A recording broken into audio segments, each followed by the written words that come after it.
So I'm here with Jon M Chu, the director of Wicked for Good. So you just showed us the whole film, Yes. and I really loved it. And so how long has it been finished yet? You're one of the first people to ever see this movie. You're one of the first people I've been able to talk to, maybe in the last 48 hours, about it for the first time. I finished about 2.5 weeks ago, maybe 2.5 weeks ago. We came down all the way to the wire. VFX were coming in, the mix, the sound, the color, all of those little tweaks. We even changed some little cuts of it just at the very end. So it's fresh out of the box. For the first part, we had 3 versions in Germany. Yes. The original one, Yep. the one with German dialogue and English Yep. songs, and the one with German dialogue and songs. So how, is it the same with this one?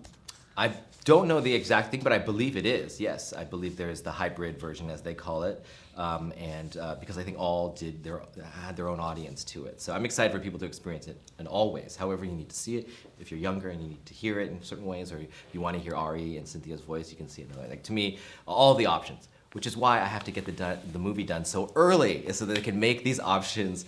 But yeah, that's the beautiful thing about sharing a movie with the whole world. And worldwide, how many versions are there? Oh gosh, Do you know it? I honestly don't know. I mean, just the cast alone, because at first I was getting all the videos and the sound likes, and then they have a singing version and a talking version, and it became very overwhelming while I'm editing the movie. So I said to my producer, I was like, can you guys help me with this? And so everybody got in there and helped. There's a lot of versions. Yeah, I don't even know the number. Just a couple of days in London, you said that you reduced the on-set pressure by viewing the shoot as simply collecting the best options for the editor. Yeah. And does that mean that you have more scenes than you really needed? Or so Yeah. would you be able to cut a completely different film out of it? Or Yeah, I mean, I think any movie you can cut a movie 1,000 different ways. I think that's the power of a director and an editor team, that they you could shoot one movie and I could give it to 10 directors and it would be very, very different. I think that's also the power of what our job is that we have to be the thread that sees it from conception all the way to delivery, because especially at something like this where the tone is so delicate, that if one person could go way comedic and lose all the emotion, one could go way emotion and lose all the fun, or someone could not understand musicals and suddenly the dance is cut all apart and you don't get the sense of why that has to do anything with the song, no matter what the song is saying. So I have to see it all the way through, and that's the best part of doing 2 movies at the same time, is I could see both as one big arc. I edited them both at the same time, so I understood that this whole experience, when people see movie 2, it will be one experience that they have felt over the last 2 years. one of the most impressive scenes of the first part was this giant spinning chamber at the library. Yes. That must have been a nightmare to shoot. So is there a scene that was in the second part that you would compare to that? I mean, there was a lot of nightmare things. This movie was difficult. You have giant sets, giant moving things. I would think in movie 2, you know, the action scene that we open with, where she's fighting the bison, or if she's saving the bison, and that was really difficult because it's a big action scene in the middle of this musical.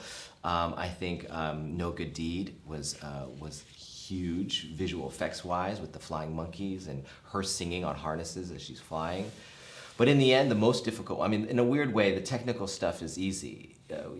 You just spend money and you can get great technical people, and you have the best in the world helping on this movie. It's the, why do we need to watch this? Why is this special for Wicked? Why is this a musical? Those questions are the hardest ones. Those are the ones that take the tailoring of this movie. This movie, actually, when you look back at it, is so tailored, so bespoke to what this story needs to be, because any way it lies, like the fight, for instance, when they fight on the yellow brick road, that is a comedic moment that in a very emotional, dramatic place. You know, the sister just got hit by a house. Spoiler alert, but not really a spoiler alert. And there's other things that happen dramatically afterwards. And so that balance has to be so delicate. That was the most like, okay, this is a song, but it's just a way we're expressing this thing. How do we balance it? So that's what I focused on.